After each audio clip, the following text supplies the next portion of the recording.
I'm so excited to be here with you today. My wife and I, we serve as student directors here. It is the greatest honor and joy of our lives. I have a picture of her, actually. I have a picture of my wife. Yeah, she bad. She that. I love it. I love her, absolutely. And we're expecting. So she's also pregnant. We're expecting in October. Go ahead, girl. I'm so excited. You know, as I start to think about being a parent, we already have an interesting dynamic. And so I have like a bunch of thoughts constantly running through my mind now about being a dad. Am I the only one? Like you just start thinking about things you don't think about. One of the things that I've started to think about that's actually bothering me that I haven't heard anybody else talk about, like this is concerning for me. It really is. Nobody talks about the fact that after we have this child, right? The nurses pull this number right here. They roll you out. The car's pulled up. They put you and your child and your family in the car. And then they go, close the door. And then they just do this right here. I'm like, it was so great having you. Oh my goodness. And I'm sitting here and I'm really concerned that nobody's talking about this. Some of you don't even know how to make a bowl of Fruity Pebbles and they expect you to raise a child. And you didn't make me sign nothing. You didn't come check things out. Like you just said, you had a kid, you're suitable. You're a suitable human. I am very concerned about it. All these thoughts are running through my head and I've never had it before. Another thought that's running through my head that's just been rambling around is like, what are we doing now, whether it's like spiritually speaking into them, the way that my wife and I interact with each other financially, what are we doing now to set them up for then? You know what I mean? Like, you have to start thinking about that. What are we doing now as a family to set our children up for who God has them to be then? And I don't want to just think about that today for our family. I also think that's important to think about as a church family.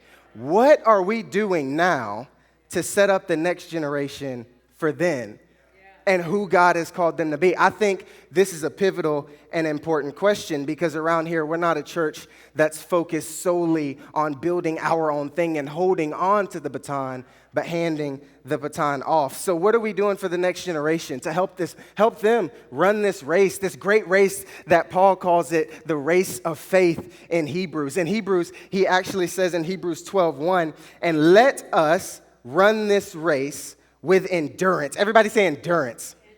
Say it louder. Everybody say endurance. Let us run with endurance the race that God has set before us. You know, I love Paul and all, but y'all, there's one word in there that I hear and I'm just like, you lost me. It's underlined. It's endurance. That is not me. Your boy, short distance. I don't run. Do I have any runners in the house? As soon as I read that word, I'm like, Paul, I don't know what made you think I'm Forrest Gump, but it's not for me. I'm not doing it. I saw a couple of you, when I say runners though, so you raise your hand. I mean like you run marathons and 5Ks and stuff. Do I have anybody like that in the room? God bless y'all's soul. I can't be a part of it. We went and it's not for me. We went and watched a couple of our students in the Nashville Marathon that was a couple of weeks ago because a few of them were running, and I was like, it's not for me, but I'll support. And you got to watch the GPS of tracking them where they would be. So we were waiting, and we would see them coming across the hill close to the finish line. And y'all, I was excited for them, you know? I was there for support, and I was there, and you would see them running, and I would run up to them, and I'd be like, yeah, let's go. You got it. You got it. And then I would get tired and I'll be like, yeah, you got it. Go ahead. It's not for me. You got it though. You know it's bad when you see people running like this. That's not even a run. It's just a pant. Like you just going. I'm really concerned about it. I just want to look at them, you know, out of the kindness of my heart because I care. Just look at some of them who are running and say, what got us here? Like what happened in life that brought us to this point? Because it's not for me. I actually ran track, but as you can tell, it wasn't long distance. I was all short distance. I remember my first ever track meet when I was in high school. I was so nervous because, you know, everybody remembers the person that won the game for you, that won on the math team for you, that like won for you. But people also remember who lost for you, too. So I'm like, I don't want to be that guy. This is my first one. And I was sitting over there, and I was nervous, and I ran something. Have you ever seen a track relay on TV, whether it was the Olympics? You have people running around. You hand the baton off. Yeah, you've seen it? So I did that. It was called the 4x400 meter relay. And that's 4 people running 1 lap around the track. Felt like the Indy 5000, but it was 1 track. Yeah, 5,000, not 500, 5,000. That's what it felt like. And I remember my first one, I was nervous. And when I get nervous, I don't know if you're like me, but I get quiet. Like, I don't really just start talking a bunch. I get quiet and I get zoned in and focused. Is anybody else like that? Is it just me? Yeah, I get focused. And I remember one of my teammates, he came up to me, and he was so sweet. He was a senior. He'd been doing this for a while. And he said, Jay, you got this. And in that moment, you're like, that's such a sweet gesture, but that does not help. I got this. I get it. But then he goes on, and he says something that really settled my spirit and encouraged me. He said, I'm going to set you up. All you have to do is get the baton and run. That's all you got to do. I'm going to set you up. All you need to do is get the baton and run. And I think that's the language that we should have as a church family when it comes to the next generation. I think we need to have the language of encouragement, looking at this next generation when the world's going to look at them and say, you can't do this, you're lazy, this generation is this generation is this. We're like, no. God still has something to do for you and with you. We're going to be the church. We want to be a part of a church that has the language of encouragement. All he did in that moment was encourage me and trust me that I would run when he handed me the baton. Because as a church, we're way more obsessed with not building our thing, but building God's thing. And to be able to build God's thing, we have to be able to hand off the baton and build the next generation. So what does it look like? That's like a big elephant to tackle. What does building the next generation look like? I think first of all, we have to classify what the next generation is. For some of us in the room, like myself, who have a 25th birthday every year, you're like, somebody asked, how old are you this year? 25? You said that last year. What is the next generation? What do we classify the next generation? When we say next generation, what we're saying is Generation Z, Gen Z. And Gen Z generally consists and is classified with anyone who is 7 to 27 years old. Right now, that's a fourth of the American population and populates more of the world than any other generation. It's massive. Some of the stats that I started to read when I was looking this up, Forbes 30 before 30, average ages in 2022 was 28, and the youngest was 14 years old. Billie Eilish and Jake Paul, whom some of your kids actually love, have more followers than the president and the Pope combined. That much influence with 2 people. And the youngest billionaire ever is 19 years old. That tells us very quickly, I hear billion and I'm like, I wish I had that. That tells us very quickly that they are turning from the next generation to the now generation. And we have to be prepared to hand off the baton and build up the next generation. And here at Zeal, it's very simple. It consists of 2 things. Here at Zeal, the next generation consists of our Zeal Kids department and our Zeal Students department. Keep it very simple. From the time that, yeah, it does. That's some of our student leaders right there. Shout out to y'all. From the time that they are babies, they are being prayed over. They are being taught foundational truths. They are being told who God says they are from the time that they're a child. One of my favorite people in Scripture is Samuel. Have you ever heard the story of Samuel? Yes. Samuel was raised in the house of the Lord, y'all. Like you thought you grew up in church? No, he grew up in church. Imagine what it will look like when your kids and our young people are able to say at 50 years old, I've been following the Lord for 40 years now. That would be incredible. And that's what we have here at Zeal. It starts very, very young. And I'm going to be honest with you, not just to be over the top. Our kids team, I have Ashton Port and her kids team. Shout out to them. Go ahead and let them know. They're on the first floor. Yeah. They're praying over those babies and those kids right now. I've never seen a team that is more passionate about loving kids than that Zeal Kids team. And I'm going to be honest with you. I've been down there. It ain't for me. I had one of them kick me one time. I was like, you know what? You're lucky I'm saved because I'll cut you. But I've never seen a team that loves those kids that much. And it would be incredible to see them grow up in a house of the Lord and love the Lord when they're 50 years old. And what's the first step in building the next generation? As I started to dive into this, I think I found one of the foundational truths in Scripture that we see with Jesus. I love Jesus. He just did it right. He just did it right. It says in Matthew 16, he's talking to Peter. A lot of us have heard this before. He's talking to Peter, and he is telling Peter who he is. It's after Peter has this aha moment of who Jesus is to him. And Matthew 16:18 says, and now I'm going to tell you who you are, who you really are. Peter, I'm going to tell you who you really are. You are Peter, a rock. This is the rock on which I will put together my church, a church so expansive, something so beautiful that the gates of hell won't be able to keep it out. This wasn't the first time that Jesus actually called him Peter. Most scholars actually believe that this was the second time, which tells us that this wasn't a name change, this was a reminder. The beautiful truth in what we see Jesus do here is he tells Peter who he says he is. He's like, because Simon, what his name was before, means reed. It means blowing in the wind. It means you're all over the place. You don't have any direction. You're unstable. Jesus said, I know what your family's called you. I know what your friends have called you. I know what you've been before, but I'm calling you a rock. I'm calling you something that I can build my church on, that you can build your family on and your kids can grow from and be developed on. I call you Peter. You're stable. You're a rock. You're strong. And I think this is the first step in what it looks like in building the next generation and handing off the baton. He says, I don't care what the world calls you. I call you Peter, and I'm going to build something on you. How do we build the next generation? I think simply the first step that we see from Jesus is just tell them who God says they are.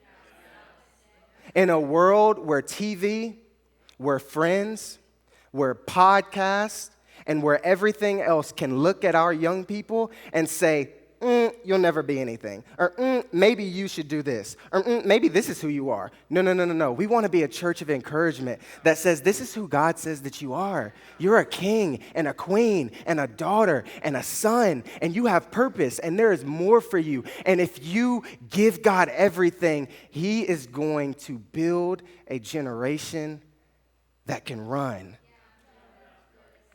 First step is simply just telling them who God says they are. Do I have any teachers or parents in the house? Teachers or parents? Shoot your hand up. Shoot your hand up. Loud and proud, teachers and parents. I said I had that one kid that just like kicked me in the shin. As Pastor JD says it, I love the way he says it. It's so immaculate. Have you ever had that one kid, that one child, just one, it's always just one, that dances on the precipice of your last nerve? Yeah. I'm talking about, you know which one I'm talking about, the one that kind of gets frustrated easy. They'll cop an attitude real quick. They're kind of argumentative. They're the ones who are always kind of disruptive and making everybody laugh in the center of attention. And some people, here's what some people would even say. We don't agree with this, but here's what some people would even say, the trouble child. You know what I'm talking about? Yeah, you've seen it before. We've had that.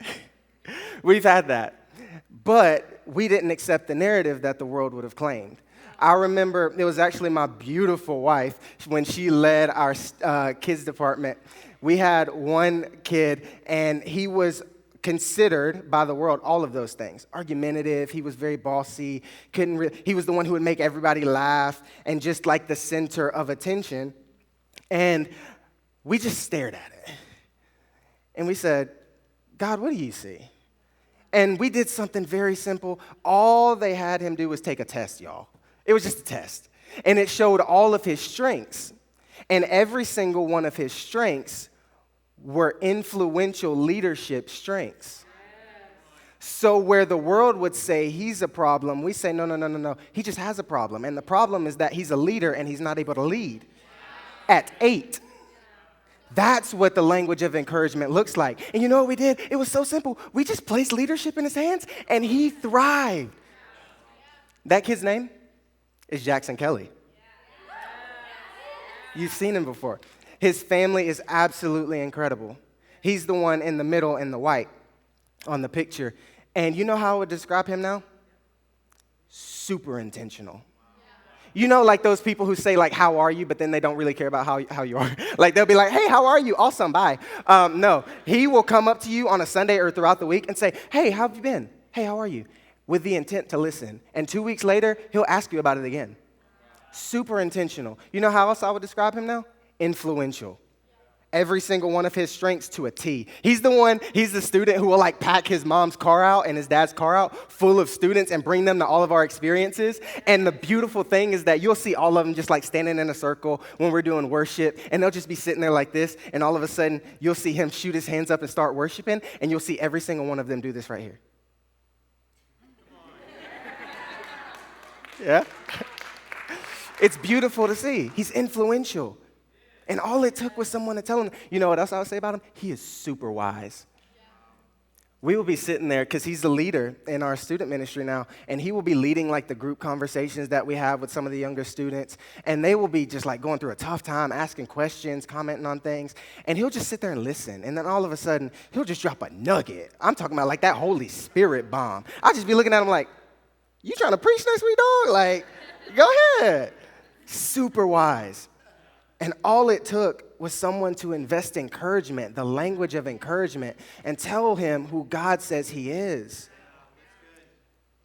The first step, it's really simple. This isn't going to be some complex thing. I think the base level of what it looks like to build the next generation that we see from Jesus, just tell them who God says they are, just like my teammate told me. But it doesn't stop there, because the worst, most frustrating thing in the world is to have a gift that you can't put into action. The second thing that we see Jesus do is he gives the disciples opportunities to run.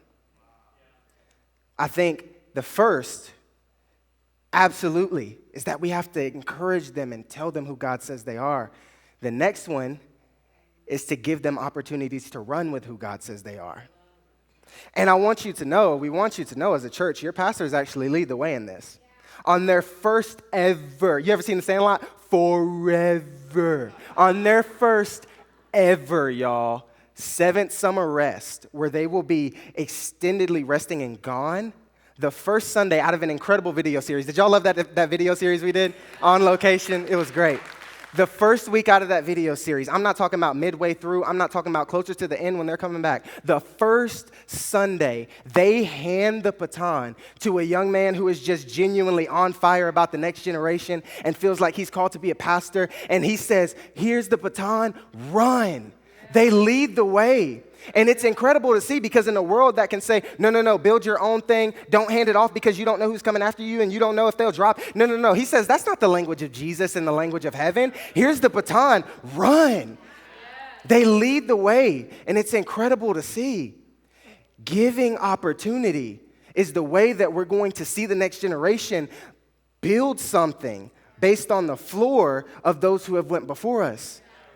And it will be absolutely incredible to see. And because of how they lead, this has leaked into my wife and I's leadership in the student ministry. The beautiful thing is that our student ministry is 99% student-led. It's a gift and it's an honor. We have beautiful people who are older than us and wiser than us who have a hand in it. But for the most part, we're led by teenagers and 20 and 30-year-olds. Because they said, I want to give Jesus to someone who was like me when I was younger. Primarily student-led. And it's because we handed the baton to the next that we've been able to see what we've been able to see. We keep it very simple in our student ministry. We have two things. We have experiences and we have groups. And because of the leadership of the ones that we've handed the baton to and our experiences this year, we've seen 425 people come and attend, and better than that, we've seen 30 of those students give their lives to the Lord. All because we handed the baton so that they could run and build something beautiful. The whole reason we have experiences is so they can have genuine encounters with God. Like 2022 modern day miracles. And it's been beautiful to see. We hear 30 salvations, that's not normal. We are so honored that that's the case. And because of you and your incredible investment from the outreach team to the prayer team to financially, we're able to see that. It's actually because of the outreach team that one of those salvations was able to happen. They do a bunch of outreach all over the place. Miss Lori and her team are absolutely incredible. And one of the students from where they serve came and started getting plugged into the student ministry, got saved, and a couple of weeks later ended up wanting to get baptized. So a couple of weeks ago, T.O. is his name, he actually got baptized. Yeah. And it's because of that investment. It's because someone just looked at him and said, hey, you know there's more for you, right? Hey, you know God has more. And because there were a bunch of leaders who ran with the baton. The second thing we do here is groups. I think we believe as a church, freedom is found in community. Y'all, listen, Jesus, if anybody could have done this thing by himself, it was Jesus. He could have rolled up with a horse on 24s with horns. You know what I'm talking about? Like, he could have done it by himself. But he got a bunch of ragtag, righteous, and a little ratchet dudes. You know, Peter, he'll pray for you and cut your ear off at the same time. Like, he got some of those and built a community of people because he knew he didn't want to do it alone. So how much more do we need community if Jesus had community? So our main thing that we do here is plug students in the community. And my wife she led the way in this before we started the student ministry, right as we were starting it. And she led a college women's group at our house. And there was a girl that came, and she, coming out of 2020, where a lot of us were isolated, didn't really have people, it felt very unsettling and uncertain. One of them came, and she said that because of being in that community, and because of the impact that the vulnerability and transparency of all of those girls had in that group, she actually started to believe, you know what, if God can do it for them, maybe he can do it for me too. Because of that vulnerability and transparency in that community, she ended up getting plugged in and giving her life to the Lord. And now she serves. Her name is actually Erin. And you've seen her all over the place at some point or another. She serves in our student ministry. But she decided to also get baptized, and a bunch of the girls that were in that group had a picture with her after she ended up getting baptized. It's absolutely incredible to see what God can do when you simply just tell the next generation who God says they are, and then let them run. We may not be the fastest, but we gonna run. Just see what God can do when we let the next generation run. That's why we do what we do. And if it was, we couldn't do this without you. And some of you are like, oh, yeah, I get. No. We genuinely could not do this without you. Look at Hebrews 12. This is what Paul says. Do you see what this means? All of these pioneers who blazed the way, all these veterans cheering us on. In other words, all of these people who went before you, all of these people who laid the foundation, all of the people who prayed, all the people who sacrificed, all the people who fought, all the people who gave, who went before you are now cheering you on, and you couldn't do it without them. So that means we better get on with it. Strip down, start running, and never quit. Because you know that the most important time in the race is not the individual races. It's not Jay being fast. It's actually the handoff. We both have to be in full stride. If I have the baton and I'm running full speed and you're not, I'm going to run up on you. And if you're running full speed and I'm not going to get it to you. We have to both be in full stride, those who have came before us and those who are coming after us, so that they can look at us after we've handed it off and say, run, go, and don't stop, and keep your eyes on Jesus. That's what it's about. If it wasn't for your investment, we wouldn't be able to do that. Did you know that you're a generous church? No, like I said, I'm from the South. We used to do this all the time. We've never had to stand outside of a Walmart and say, donations, welcome. We've never had to do that for our student ministry because you're so generous with your finances. And some of you think it's just finances. It's actually not. One of my favorite things that we do as a student ministry before every student experience is we come in this room, 20 plus of us students, and we pray. We have a prayer night. And if it wasn't for one incredible woman on our prayer team called Miss Debbie Yoho, she comes and she prays with us every single time. And out of the 20 that'll be there, at least 9 of them walking out crying because Miss Debbie just prayed over them. If it wasn't for someone who blazed the trail before us, not giving financially, but giving spiritually and sowing seeds, we wouldn't be able to do what we're able to do. Did you know that you're a church of servant leaders? We've never had a lack of leadership. We've never had a lack of people who wanted to just serve and give their guts out for the next generation. It's actually because of that passion that we saw our first salvation within Zeal House before we ever started Zeal House. It was March 9th, 2022. Yes, I remember the date because the girl that I'm about to tell you about, she had sweatshirts made for me and my wife with the date embroidered on it. That's how special it is. March 9th, 2022. They're going to throw a picture up on the screen. The woman sitting to the right of my wife is Amy Lee. Amy Lee, you've definitely seen her all over the place. She is the closest thing to family that you can get to me and Megan. Absolutely incredible. And she was one of the ones, we had a vision night. We said, whoever wants to lead in the student ministry, we don't even know what it looks like yet. We don't even know what we're doing. Whoever wants to lead and has a passion for students, come on. And we had a night where we just brought everybody together and cast vision and hung out and ate together and had fun.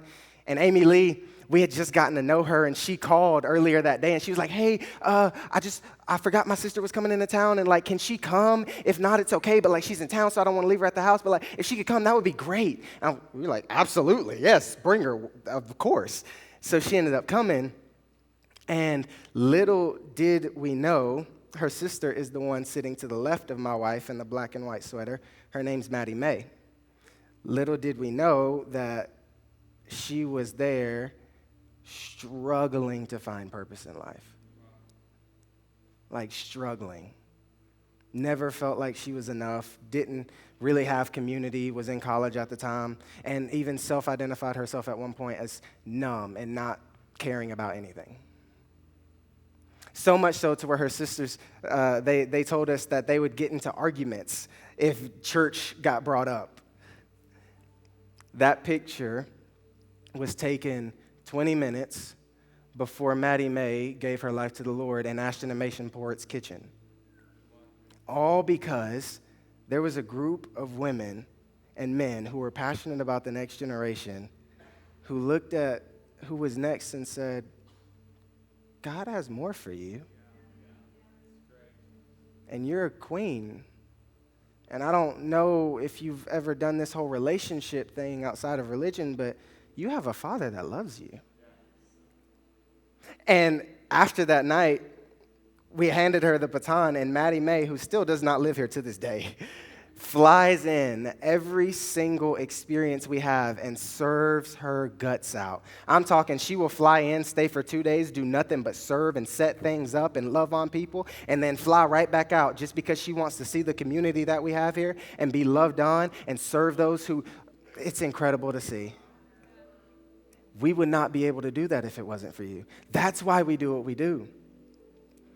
And she's an incredible writer, so she actually wrote a story of this past year of her life with Jesus, and she never expected to send it to anybody or show it to anybody, but she sent it to me and Megan, and she said, I just felt like I was supposed to share it with you guys, and I asked her if I could share it because the last paragraph shook me to my core with what we're able to be a part of.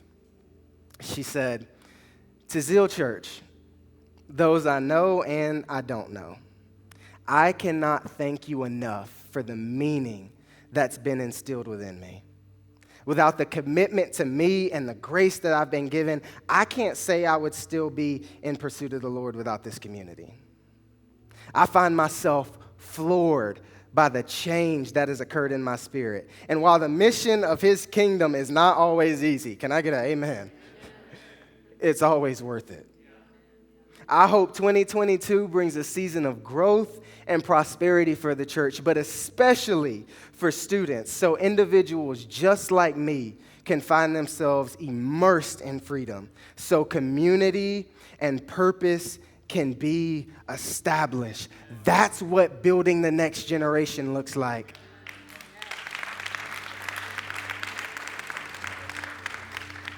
Because you know my favorite part about the race?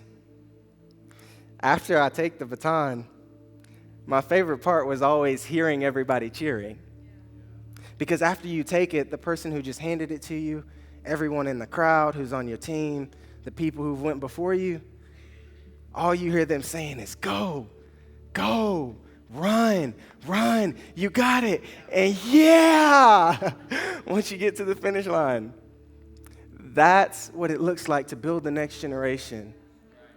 Laying the foundation of who God says they are, and then letting them run with who God says they are. And we want you to know that we're a church that is way more concerned with the handoff of the baton than holding it to ourselves.